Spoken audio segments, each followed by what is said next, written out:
Leemos en Hechos 4 los versículos 32 al 37. La multitud de los creyentes no tenía sino un solo corazón y una sola alma. Nadie llamaba suyo a sus bienes, sino que todo era en común entre ellos. Los apóstoles daban testimonio con gran poder de la resurrección del Señor Jesús, y gozaban todos de gran simpatía. No había entre ellos ningún necesitado, porque todos los que poseían campos y casas los vendían, traían el importe de la venta y lo ponían a los pies de los apóstoles, y se repartía a cada uno según su necesidad. José, llamado por los apóstoles Bernabé, que significa hijo de la exhortación, levita y originario de Chipre, tenía un campo, lo vendió, trajo el dinero y lo puso a los pies de los apóstoles. En este texto vemos otra de las bases o raíces que le dan fuerza y estabilidad a la iglesia. Es la solidaridad material. Los creyentes le pertenecemos a Dios con todo lo que tenemos. No somos dueños, sino administradores y mayordomos. El asunto de la responsabilidad financiera delante de Dios es un tema sensible y que ha dado lugar a errores, confusión y hasta manipulación. Vamos a aprovechar este texto para tratar brevemente este tema aquí. En primer lugar, quisiera descartar algunas creencias falsas que están siendo enseñadas muy frecuentemente en las iglesias. La primera enseñanza falsa es la de una ley del diezmo, la cual sería un mandato de obligatorio cumplimiento para los cristianos. Ahora bien, dar el 10% de sus bienes es una buena práctica, pero no es una ley, y mucho menos nos da permiso para creer que podemos hacer lo que nos plazca con el 90% restante. Acerca del diezmo, también debemos tener en cuenta varios elementos más. Por ejemplo, la ley de Moisés no prescribe un solo diezmo, sino varios. Además de otro tipo de ofrendas, la suma sería por lo menos del 30%. El Nuevo Testamento no enseña nada acerca de diezmos, aunque algunas personas se quieren apoyar en una alusión indirecta que encontramos en Mateo 23:23, pero en aquel caso concierne a los fariseos y no a los cristianos. En cambio, el Nuevo Testamento enseña muchas veces que no estamos bajo la ley. Otro concepto falso es el del alfolí.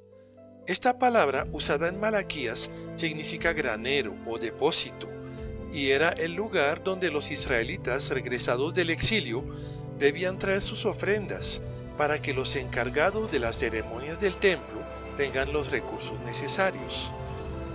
Se ha querido usar este concepto del alfolí para obligar a los miembros de las iglesias a que entreguen la totalidad del diezmo a sus congregaciones. Es decir, que se quiere tomar un momento especial, específico de la historia de Israel como una norma para el tiempo actual. También se enseña sobre primicias. Las primicias estaban muy ligadas a una sociedad rural, con sus cosechas, las cuales se daban en temporadas fijas. El concepto de primicias no se adapta a la sociedad moderna. De últimas quiero mencionar el asunto de los pactos, los cuales tienen que ver con prometerle a Dios una suma de dinero a cambio de un favor. Esta práctica no tiene nada que ver con la Biblia y es más bien una práctica inspirada del paganismo. Existen todavía más prácticas y seguramente se seguirán inventando otras. Pero yo quiero que nos fijemos en la forma bíblica de manejar nuestras finanzas. En primer lugar, llama la atención que la iglesia primitiva no se mete en gastos innecesarios. Cuida de sus pastores, de los pobres y de los necesitados, comparte lo que tiene. En otras palabras, invierte en personas y no en cosas. Ya que todos han recibido el mismo espíritu, están unidos en alma y corazón, y no hay lugar para el egoísmo. La experiencia comunitaria de la primera iglesia fue dirigida por el Espíritu Santo, no es una norma para la iglesia de todos los tiempos. En cambio, es una verdad bíblica que no nos pertenecemos y que todo lo que poseemos es propiedad de Dios, ya que nos fue regalado por Él. Así es como Dios nos quiere dirigir, según los tiempos nos guiará a deshacernos de nuestros bienes o, en otros momentos, a ser buenos administradores. La regla básica es la obediencia. Los hijos de un Dios generoso serán por naturaleza generosos también. Como ya lo dijimos, la iglesia primitiva gastaba muy poco en cosas, no tenía locales de reunión porque se reunía en las casas, no usaba ropa especial para los cultos, ni muebles consagrados, ni instrumentos dedicados. En la actualidad tenemos muchos gastos para este tipo de cosas, que llegan a absorber la mayor parte de los recursos. Es algo que deberíamos reconsiderar y cuidar de que estas cosas no reemplacen las verdaderas prioridades. Por otra parte, no es pecado tener locales y equipos.